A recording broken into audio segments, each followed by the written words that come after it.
জল বাড়ল তিস্তা নদীর। তবে জলপাইগুড়ি বা সমতল এলাকায় বৃষ্টি তেমন না হলেও সিকিম পাহাড়ে লাগাতার বৃষ্টির জেরে তিস্তা নদীর এই জল বৃদ্ধির কারণ বলে জানা গিয়েছে। গাজলডোবা ব্যারেজ থেকে কয়েক দফায় প্রায় 2000 কিউসেক জল ছাড়ায় জলস্তর বেড়ে গিয়েছে তিস্তা সেতু সংলগ্ন এলাকায়। সতর্কতামূলক ব্যবস্থা হিসেবে ইতিমধ্যেই তিস্তা নদী লাগোয়া এলাকায় মাইকিং করা হয়েছে প্রশাসনের তরফে। জল বাড়ল তিস্তা নদীর। তবে জলপাইগুড়ি বা সমতল এলাকায় বৃষ্টি তেমন না হলেও সিকিম পাহাড়ে লাগাতার বৃষ্টির জেরে তিস্তা নদীর এই জলস্তর বৃদ্ধির কারণ বলে জানা গিয়েছে। এই খবর লেখা পর্যন্ত গাজলডোবা ব্যারেজ থেকে কয়েক দফায় প্রায় 2000 কিউসেক জল ছাড়াই জলস্তর বেড়ে গিয়েছে তিস্তা সেতু ও সংলগ্ন এলাকায়।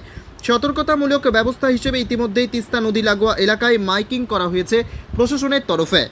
জলপাইগুড়ি সদর ব্লকের বিবেকানন্দ পল্লী এলাকায় আজ সকালে প্রোটেকশন বাঁধ ছুঁই ছুঁই নদীর জল লক্ষ্য করা গিয়েছে। তবে বেলা বাড়ার সাথে সাথে জলস্তর কিছুটা কমতে থাকে। কিছুটা হলেও উদ্বিগ্ন তিস্তা পাড়ের বাসিন্দারা। পঞ্চায়েতের তরফেও মানুষজনকে সতর্ক করা হয়েছে। তবে সমতলে সেই অর্থে বৃষ্টি না হওয়ায় সাময়িক স্বস্তিতে বাসিন্দারা। কিন্তু সিকিম পাহাড়ে ভারী বৃষ্টি হলে পরিস্থিতি অবনতির দিকে চলে যেতে পারে বলে আশঙ্কা প্রকাশ করেছেন তিস্তা পাড়ের বাসিন্দারা। স্থানীয় বাসিন্দা অনিমেষ ভক্ত কি জানিয়েছেন শুনবো, এছাড়াও আরও কি বলেছেন শুনবো।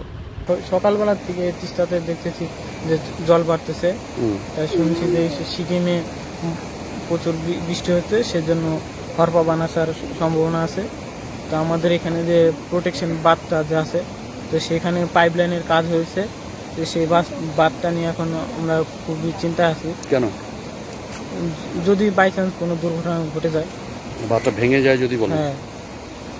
এখন কি জলের অবস্থা, তিস্তা নদীর অবস্থা? এখন তো মানে জল বাড়তেছে, আবার একটু কম কম দেখা যায়, আবার যদি হঠাৎ বেড়ে যায় মানে দুশ্চিন্তা আছে। হ্যাঁ হ্যাঁ, জল অনেকটাই বাড়তি, তো যেহেতু পাহাড়ে বৃষ্টি হচ্ছে যার জন্য জলটা বেড়েছে। আমরা একটু আশঙ্কায় আছি, যেহেতু আমাদের বিবেকানন্দ পল্লীর যে প্রোটেকশন বাঁধ, তিস্তা একদম তীরবর্তী অঞ্চল বিবেকানন্দ পল্লী, সেই বাঁধ একদম যেহেতু পাইপ নেওয়া হয়েছে বাঁধের ভেতর দিয়ে, কিসের পাইপ? অমৃত প্রকল্পের যে জলের যে পাইপ সেটা নেওয়া হয়েছে, যার জন্য বাঁধটা আলগা হয়ে আছে। তো যে কোনো মুহূর্তে প্লাবিত হতে পারে, এটা আমরা আশঙ্কা করছি।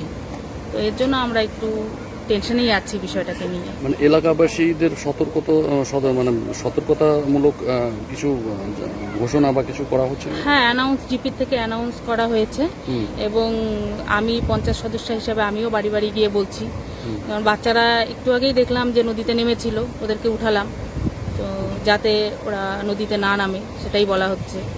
নিচে সমতলে তো তেমন বৃষ্টি দেখা যাচ্ছে না, অথচ জল তো অনেকটাই বাড়ছে, এ বিষয়ে কি বলবেন?